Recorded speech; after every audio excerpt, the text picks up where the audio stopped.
Ya, puji Tuhan. Ada gangguan itu untuk rekam.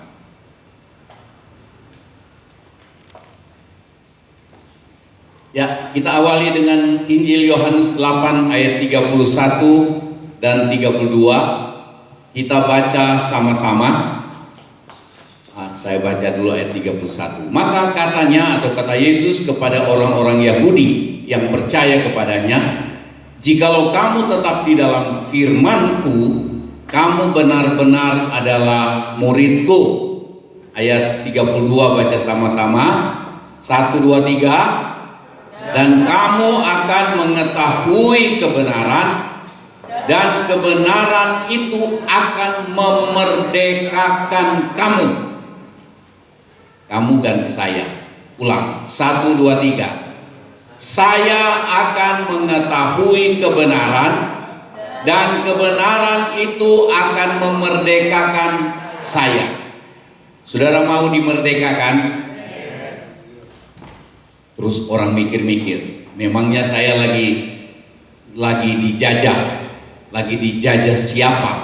Saudara, keakuan saudara dan saya itu menjajah hidup kita. Betul atau iya? Kesombongan kita menjajah hidup kita.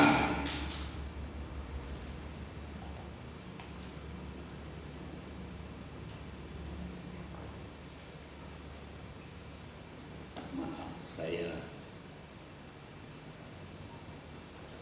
Ya, puji Tuhan. Yohanes 8 ayat 32, kamu akan mengetahui kebenaran, dan kebenaran itu akan memerdekakan kamu. Saya terus saja dulu. Dimerdekakan karena mengetahui kebenaran. Kita tahu kebenaran.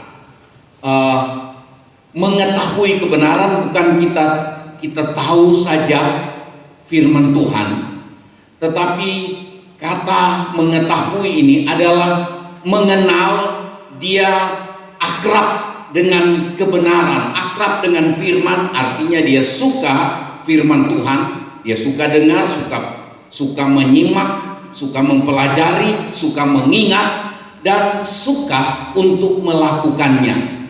Itu artinya kita akrab, kita kenal, mengetahui mengenai kebenaran.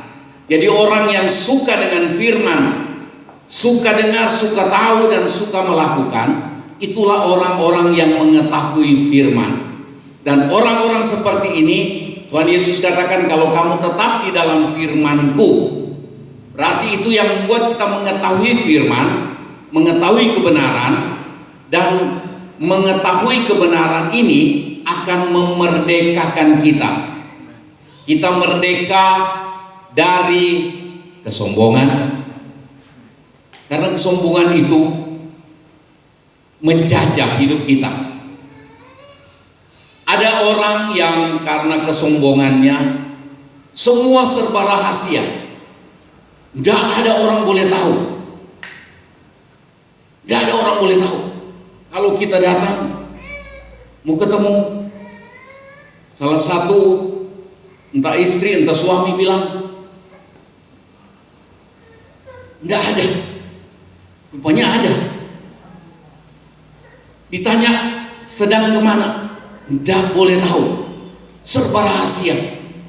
Saudara, itu penjajahan dalam hidup kita.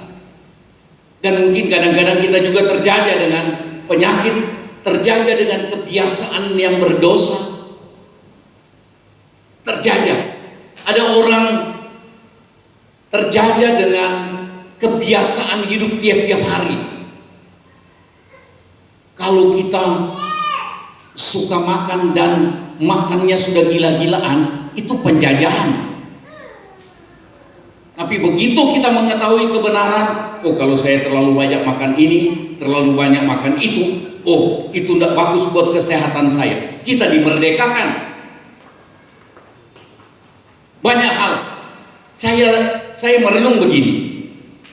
Kalau kita ibadah itu karena kalau tidak ibadah takut nanti Tuhan marah saya, takut nanti usaha saya tidak diberkati, takut takut saya nanti sakit, tidak dapat pertolongan. Itu menekan hidup kita. Jadi kita akan datang ibadah itu dengan terpaksa. Kalau kita ingat, karena bila ku ingat cinta Tuhanku, ku tidak mau mundur lagi. Kita datang ibadah dengan sukacita. Kita terlibat dalam pelayanan dengan sukacita. Kita mau berbuat apa dalam pelayanan pekerjaan Tuhan, sukacita, bukan karena tertekan. Kalau saya tidak berbuat, nanti saya kena kutuk dan lain-lain. Ada yang diberitakan seperti itu. Akhirnya orang datang beribadah, orang melayani, orang berkorban, semua dalam keadaan tertekan. Itu pun penjajahan. Dan kiranya pagi ini Tuhan mau melalui kebenaran firman Tuhan kita dimerdekakan. Amin. Nah, ada 2 poin yang saya akan tampilkan, tetapi kita lihat dulu. Kita dimerdekakan karena kita mengetahui, mengenal, menyukai dan ingin melakukan kebenaran. Itu namanya kita mengetahui kebenaran. Kebenaran itu firman Tuhan. Merdeka, bebas dari perhambaan, bebas dari penjajahan. Kita dijajah, kita diperhamba oleh keakuan kita. Kita diperhamba kalau suami egois, itu memperhamba dirinya dan memperhamba istrinya. Istri yang egois memperhamba dirinya dan memperhamba suaminya. Orang tua yang egois memperhamba seluruh keluarganya dan termasuk dirinya sendiri. Sebentar kita lihat supaya tidak terlalu banyak di pendahuluan. Merdeka, bebas dari perhambaan, bebas dari penjajahan. Merdeka berarti menang mengatasi godaan untuk berbuat dosa. Saya tidak lari ke lain-lain. Contoh, godaan untuk berbuat dosa. Kita diberi kesempatan untuk dapat untung banyak, tetapi caranya salah. Caranya melanggar hukum. Tapi kesempatan untung banyak sudah pasti. Itu godaan. Kita harus bikin keputusan untuk tidak. Tapi seringkali orang tergoda. Waktu godaan datang itu tidak berdosa. Tetapi kita menyerah kepada godaan, itu dosa. Ada banyak kali orang tergoda begitu. Besan saya, dia bilang, saya ngecek betul timbangan saya, supaya kalau orang datang bawa kopi, bawa cengkeh, bawa apa, tidak sampai dia rugi. Saya tidak sampai ada bikin kesalahan sekecil apapun dengan timbangan. Ada yang kesempatan karena orang masukkan barang banyak, dicuri satu on atau berapa, kemudian timbangan puluhan ton, dia sudah dapat berapa. Tergoda. Dan seringkali orang berbuat itu.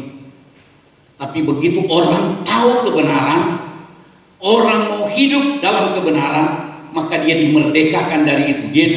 Dia akan lakukan dengan sukacita, bukan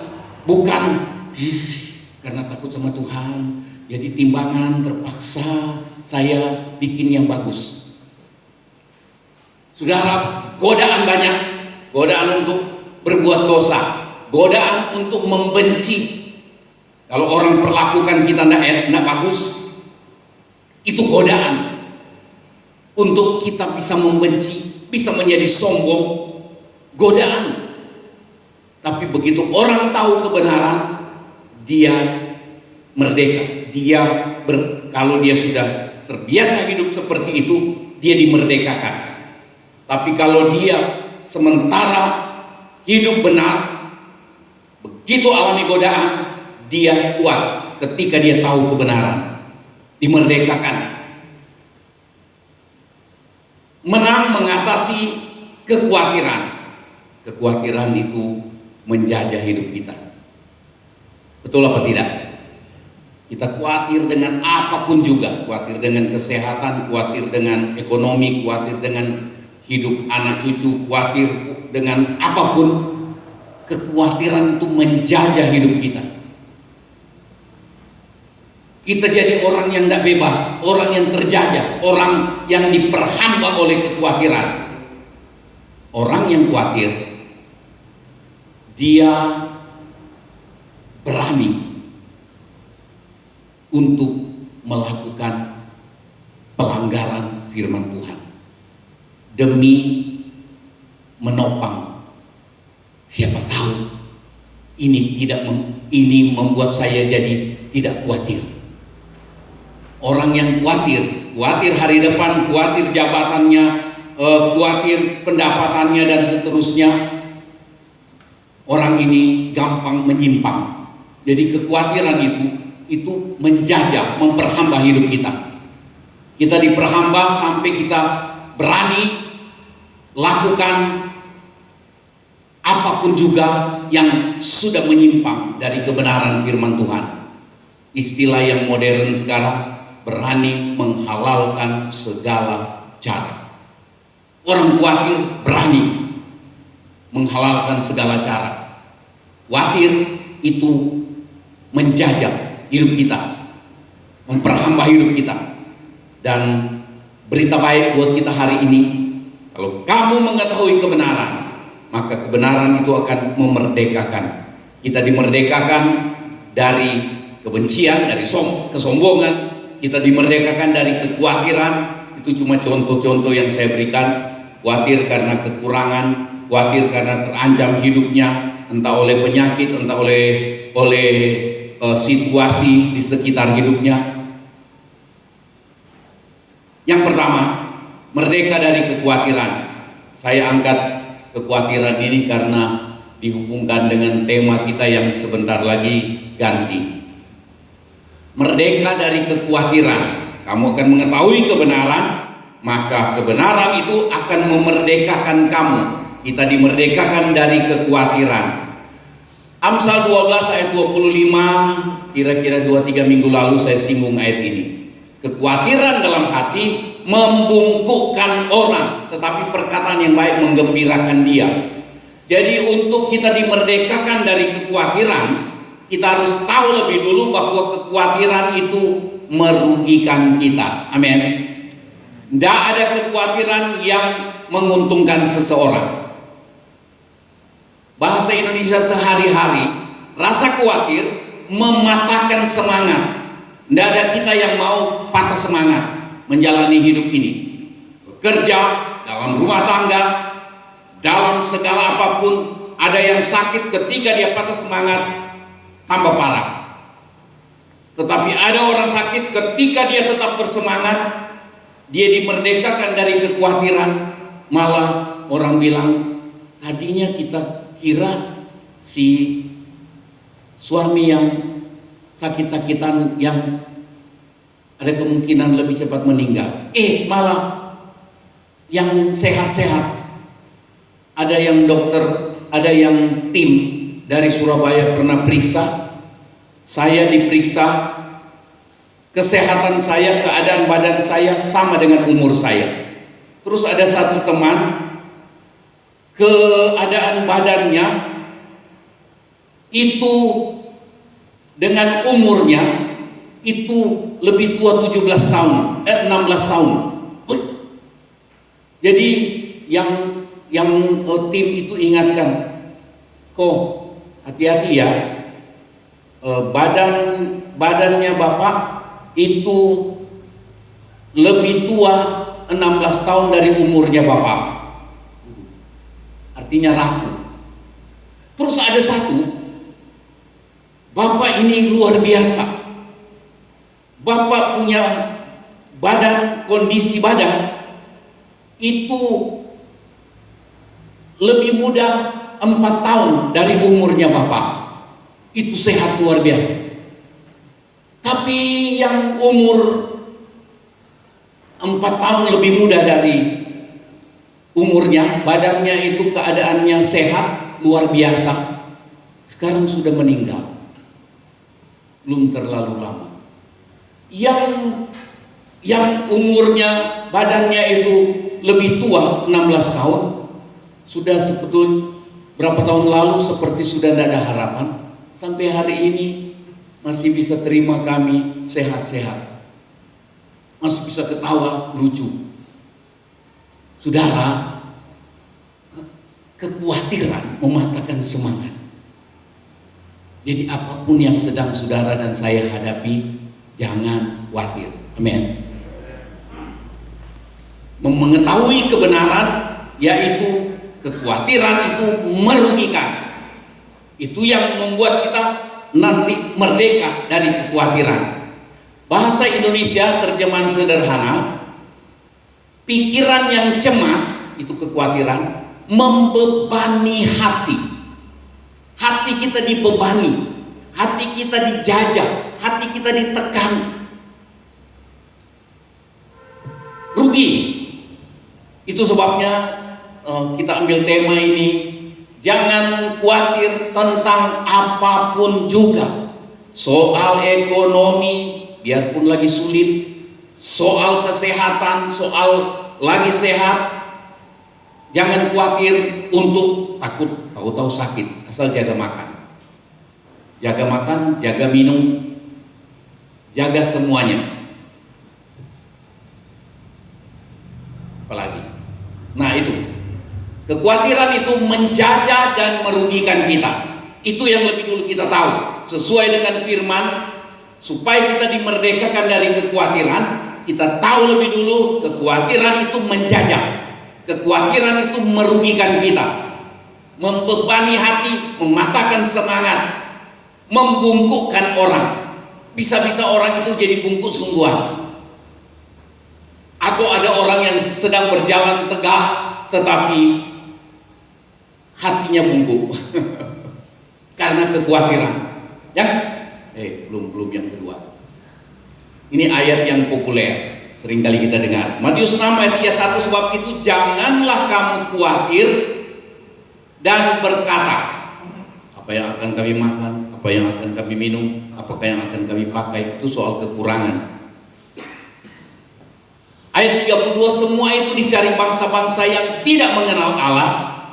Baca sama-sama yang dalam kuning itu. Bapamu ganti dengan Bapakku. 1, 2, 3. Akan tetapi Bapakku yang di sorga tahu bahwa aku memerlukan semuanya itu.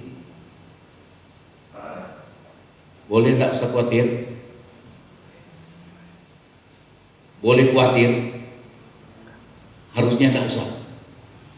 Tapi kita kebanyakan kita khawatir. Kita mulai bilang begini ke diri kita sendiri. Pantes saya khawatir. Kalau dia sih punya ini, punya itu, punya ini, segala macam dia punya. Saya. Jadi ada alasan kita khawatir. Kita bikin alasan sendiri supaya kita khawatir. Tuhan bilang jangan khawatir. Pikirin makan, minum, pakai, dan segala macam fasilitas. Pikirkan usaha, pikirkan pekerjaan, pikirkan rumah tangga. Jadi khawatir. Tuhan bilang jangan. Karena Bapa di sorga tahu kita perlu. Amin. Kalau Bapa di sorga tahu, Dia pencipta langit dan bumi cuma ngomong. Elia yang sedang stres ada di padang gurun, lari dari Isabel. Isabel bilang, "Sengak ya, benar. Kalau besok kepalamu ndak putus dari badanmu, jangan bilang saya." Lari Elia. Padahal kemarin dia baru bikin demonstrasi kuasa Allah, api dari langit turun, bakar itu korban yang sudah dibasahkan sampai batu-batu diterbakar dengan api. Luar biasa. Berhadapan dengan berapa ratus nabi palsu. Begitu dengar ancaman Isabel, lari dia. Sampai di tengah-tengah padang gurun, dia capek tidur, dia bilang, "Cukup Tuhan, sudah kerja buat Tuhan, sudah hidup benar, sudah melayani benar, kayak gini hasilnya." Saya berusaha nggak mau mengeluh begitu. Nggak usah cari hasil. Akibat, dia tidur, tahu-tahu dicolek. Elia, bangun. Kaget dia, ada orang. Malaikat rupanya, katanya malaikat, bangun, makan dan minum. Dia lihat, ada roti, ada air. Dia makan, minum, dia tidur lagi. Tahu-tahu beberapa saat kemudian datang lagi malaikat. Elia, bangun, makan, minum, dan supaya engkau sanggup bikin perjalanan ke Bukit Allah. Dia makan, minum, dan dia kuat sampai ke Bukit Allah untuk terima perintah Tuhan selanjutnya.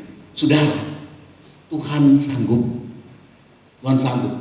Ada satu ayat yang saya lupa di mana, dikatakan begini, Dia sanggup mengenyangkan kamu walau di tanah yang kering sekalipun. Tuhan mampu, Tuhan mengerti kita perlu. Tuhan mengerti kita perlu. Ada orang yang Tuhan izinkan sampai sangat kekurangan untuk mengajar orang di sekitarnya tahu memberi. Kadang-kadang ada pendeta yang alami pelayanan di desa yang sangat kekurangan. Misalnya dia datang ke saya, sudah tahu-tahu dia kekurangan, listrik belum bayar. Dia sudah cerita semua, listrik belum bayar, air belum bayar, sudah mau diputus. Terus misalnya saya tidak mau berbuat itu, tapi saya langsung bilang, kamu tahu enggak, om dulu juga menderita dulu. Jadi dia pulang tidak dikasih apa-apa, cuma dikasih omongan. Seringkali Tuhan izinkan kita lihat, kita bertemu dengan orang yang dalam kekurangan untuk mengajar kita supaya kita tahu bertanggung jawab membagi. Karena seringkali Tuhan tidak usah turunkan beras dari langit kan. Tuhan mau beras untuk orang yang kekurangan itu melalui kita yang kelebihan. Kadang-kadang begitu.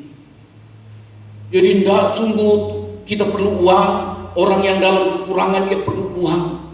Terus dia berdoa, Tuhan bilang, oke. Tuhan bikin saya ketemu dia. Tinggal lihat, saya ini peka atau saya bertahan dalam kekikiran. Apa itu kekikiran? Kikir tidak masuk surga loh saudara. Dalam 1 Korintus pasal yang ke-7 kalau nggak salah, atau pasal 6 atau pasal 9 surat Korintus. Tidak tahukah kamu orang-orang yang kikir tidak dapat bagian dalam kerajaan Allah? Orang kikir disamakan dengan orang, kenapa saya belok ke sana? Bapa di sorga tahu kita memerlukan. Kalau kita, firman Tuhan bilang Bapa di sorga tahu keadaan kita, harusnya kita tidak usah khawatir. Ketika kita percaya firman ini dan kita mau belajar hidup sesuai dengan firman Tuhan, maka kita dimerdekakan dari kekhawatiran. Tuhan tahu kita perlu.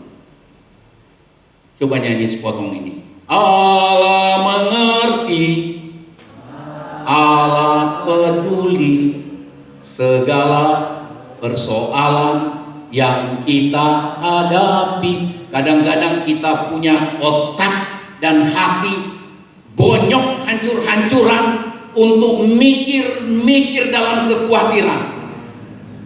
Nggak ada jalan keluar juga, kita masih terus khawatir. Silakan saja berpikir, tapi kalau kepikiran terus, sementara kita sudah mikir, belum ada jalan keluar. Lebih bagus nyanyi begini, dia buat jalan saat tiada jalan.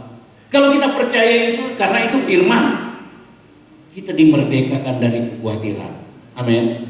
Saudara mau merdeka dari kekhawatiran? Kekhawatiran apa saja? Oh, Filipi 4 ayat 6, ini ayatnya. Janganlah hendaknya kamu khawatir tentang apapun juga, tetapi nyatakanlah dalam segala hal keinginanmu kepada Allah dalam doa dan permohonan dengan ucapan syukur. Itu kita diarahkan begitu. Waktu khawatir, nyatakan kepada Allah dalam doa, dalam permohonan, dengan mengucap syukur, dengan ucapan syukur, bukan dengan keluhan. Oh Tuhan, oh betapa malang nasibku. Ceritakan ke Tuhan dalam doa, ada pengharapan, ada permohonan, tapi mengucap syukur. Terima kasih Tuhan, Engkau dengar, Engkau peduli. Nyanyi kan tadi, Allah mengerti, Allah peduli. Ayat 4, begitu kita menyampaikan kekhawatiran kita dalam doa, permohonan, dengan ucapan syukur, maka yang terjadi menurut firman Tuhan adalah apa? Damai sejahtera Allah yang melampaui akal akan memelihara atau mengawal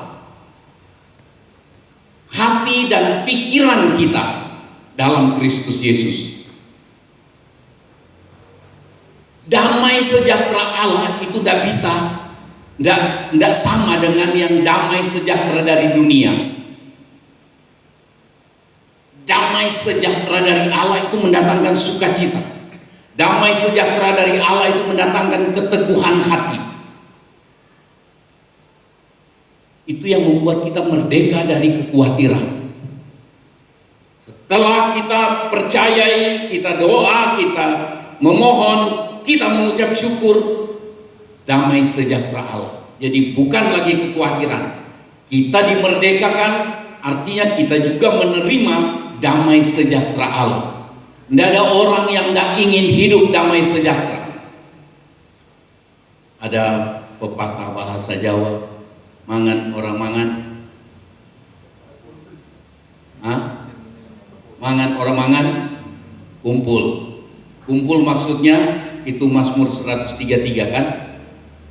Alangkah baik dan indahnya jika saudara bersaudara berkumpul bersama-sama dengan rukun. Bukan kumpul di toko rukun saja. Maksudnya, dulu juga kita suka kumpul di situ. Tapi maksudnya kita kumpul rukun. Amin.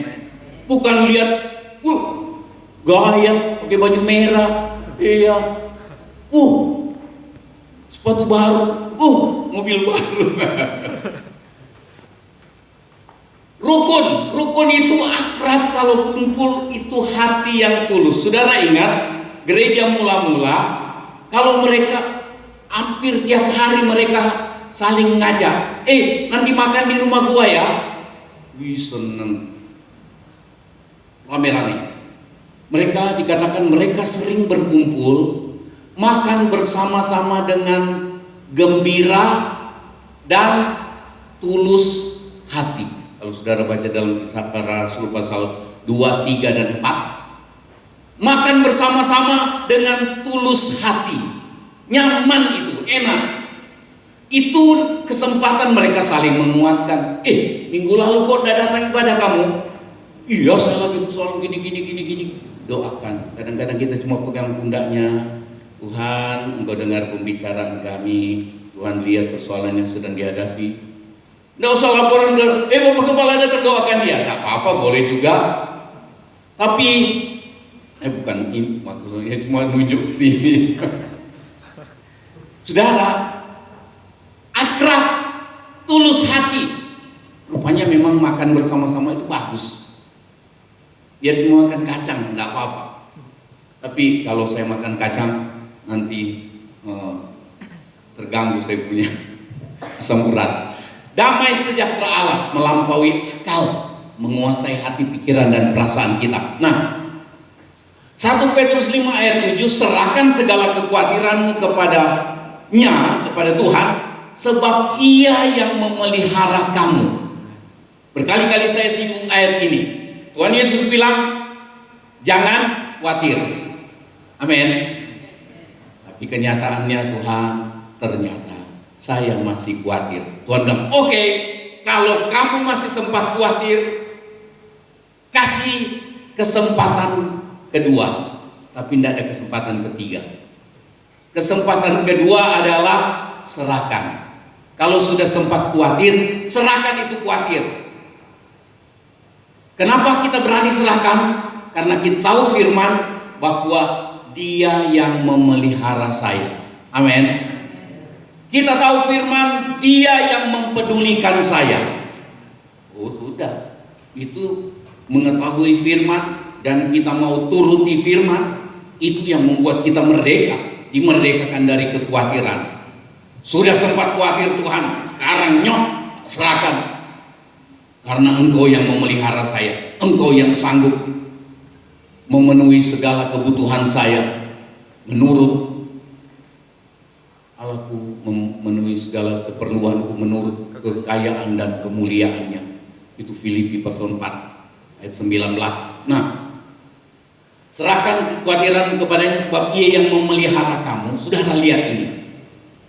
Ayat 8 1 Petrus, heran, Tuhan, firman Tuhan katakan suruh serahkan kekhawatiran kepada Tuhan sebab Dia yang memelihara. Diikuti dengan ayat 8. Sadarlah dan berjaga-jagalah, lawanmu si iblis berjalan keliling sama seperti singa yang mengaum-aum dan mencari orang yang dapat ditelannya. Saya melihat ini begini, firman Tuhan ingatkan kita untuk serahkan kekhawatiran. Rupanya melalui kekhawatiran iblis cari kesempatan supaya dalam kekhawatiran kita cari jalan keluar sendiri, dan kebanyakan kalau kita cari jalan keluar sendiri kita salah jalan. Kita tujuannya dalam kekhawatiran, kita bertujuan mau cari jalan keluar sendiri, bukan jalan keluar yang kita alami, tetapi kita keluar dari jalan. Kalau keluar dari jalan itu kemana?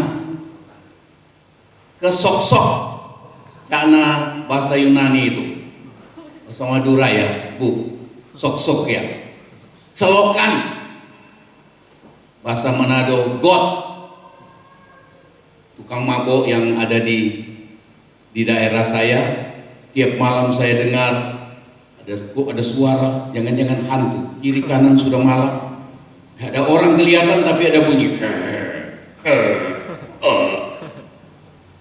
Saya pikir hantu, rupanya orang mabuk di got, di selokan. Ya, untuk menghilangkan kekhawatiran dia minum banyak sampai mabuk. Sudah, kenapa saya sudah menyimpang?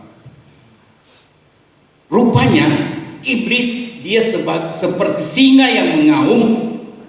Untuk kekhawatiran orang dia bikin kesempatan itu untuk dia bisa terekam orang.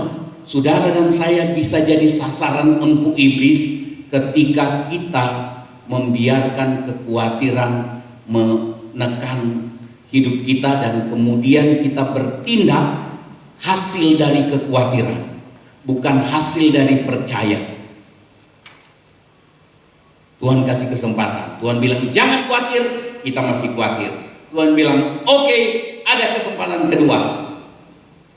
Dan kedua itu terakhir.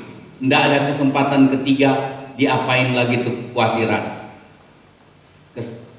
Khawatir merugikan. Itu Itu kita harus ingat, ya kan? Nah, nanti kita simpulkan itu. Yang kedua, baca, merdeka dari sikap tidak mengampuni. Dua ini yang saya angkat karena ini parah. Khawatir dan tidak mengampuni parah. Matius 6 ayat 14. Kamu ganti saya. 1, 2, 3.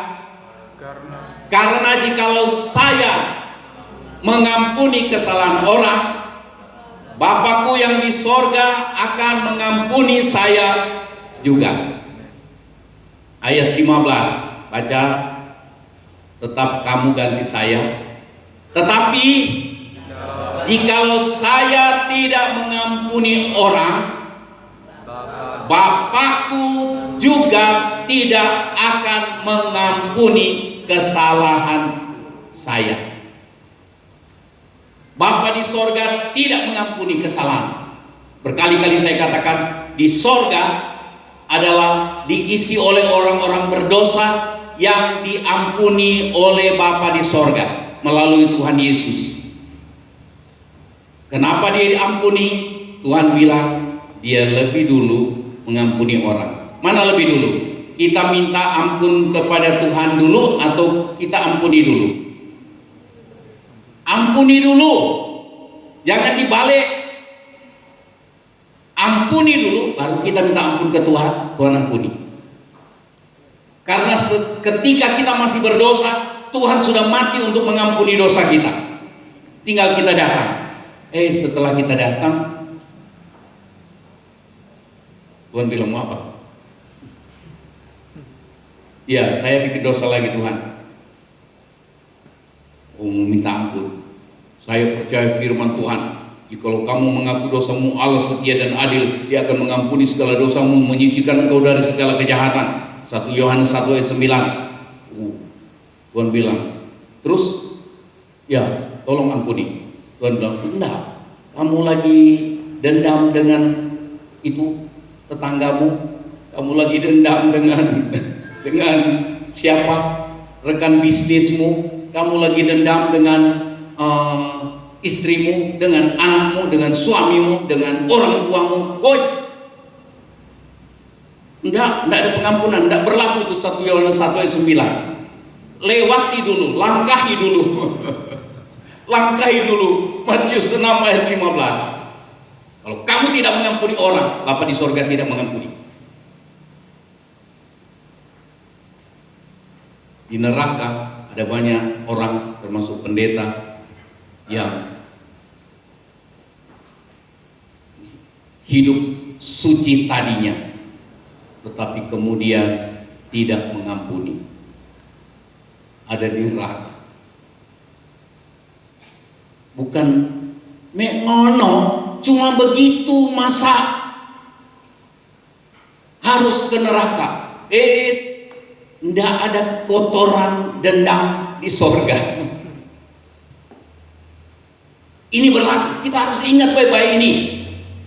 Memang kalau terlalu sakit, disakiti dengan perkataan orang, dengan kerugian yang orang lakukan untuk kita, memang sakitnya di sini katanya.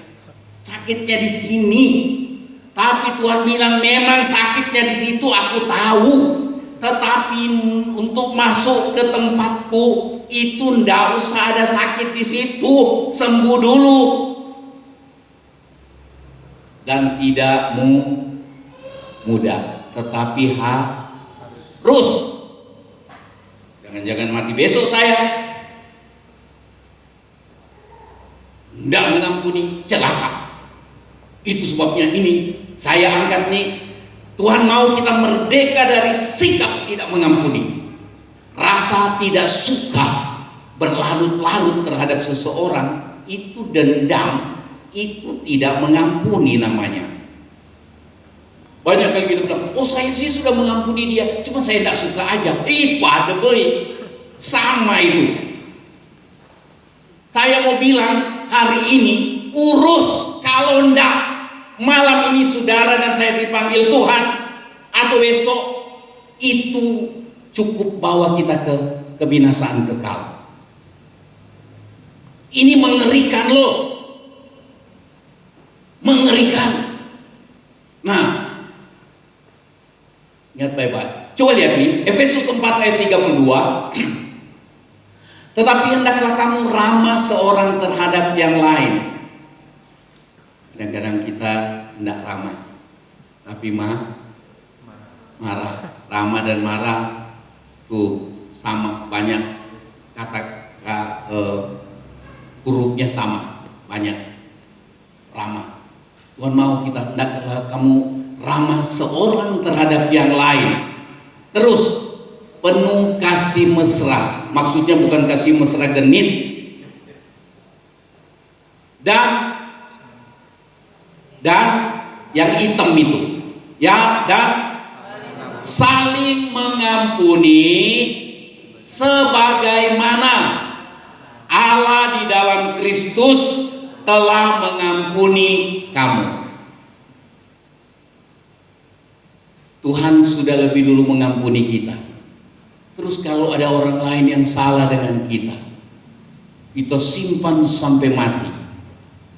Ya kan, saya ada singgung minggu lalu atau 2 minggu lalu. Ada 2 orang anak sekolah Alkitab, siswi. Namanya hampir sama. Ini yang cerita guru saya. Enggak pernah saling ngomong. Guru saya tahu, oh ini 2. Satu waktu ada acara pertemuan umum, guru saya ketemu dengan orang 2 itu. Guru saya sekarang sudah meninggal. Dia tanya, dia bilang, saya dengar kamu dendam dan tidak suka dengan itu ya. Namamu hampir sama. Dia bilang, terlalu sakit om yang dia lakukan. Iya, tapi Tuhan mau supaya kita mengampuni. Dia bilang, enggak om, saya tidak bisa ampuni dia. Terlalu menyakitkan yang dia buat. Langit dan bumi boleh lenyap, tapi jengkelku tinggal tetap. Nah bayangkan itu. Sudah sekolah Alkitab. Saya tidak tahu masih banyak pendeta yang saling mendendam atau tidak ada. Mudah-mudahan tidak ada.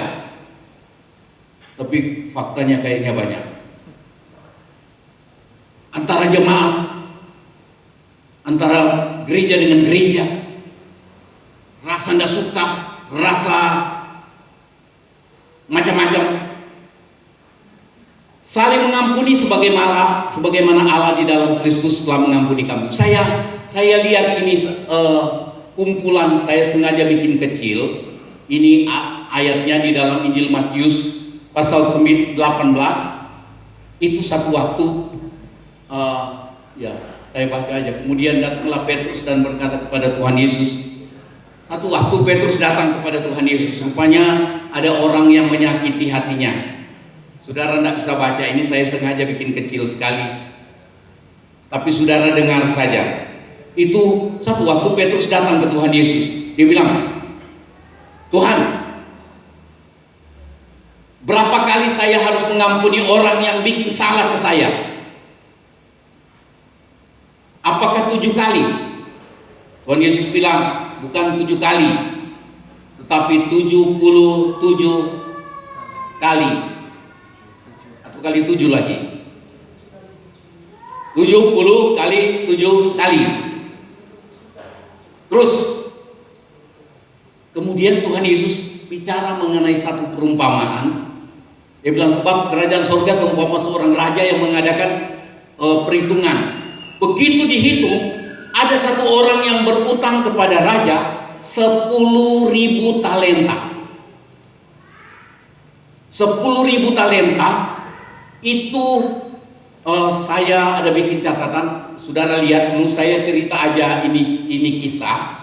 Nah, ini kisah ini ada satu orang berutang kepada raja 10.000 talenta. Dia datang nyembah-nyembah.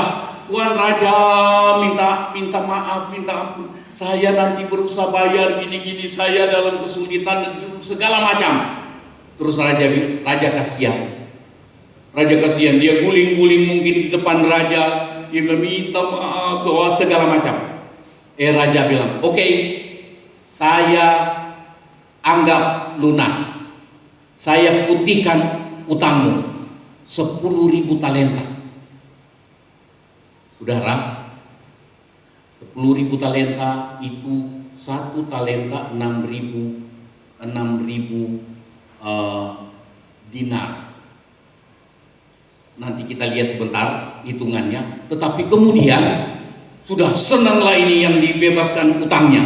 Lompat-lompat dia keluar dari istana. Begitu sampai di gerbang, dia ketemu satu temannya yang berutang 100 dinar ke dia. Dia bilang, mana bayar utangmu? Dia bilang, tunggu mas, tunggu bos, saya lagi kesulitan, belum ada. Kalau nggak bayar sekarang, tak suruh kamu ditangkap polisi, masukkan penjara. Akhirnya kasihan masuk penjara lah ini yang berutang 100 dinar. Tahu-tahu orang adukan ke raja. Raja, itu yang raja ampuni dengan 10.000 talenta tadi, itu temannya yang cuma utang 100 dinar, dia penjarakan. Oh, raja bilang, panggil dia, tangkap. Datang, raja bilang,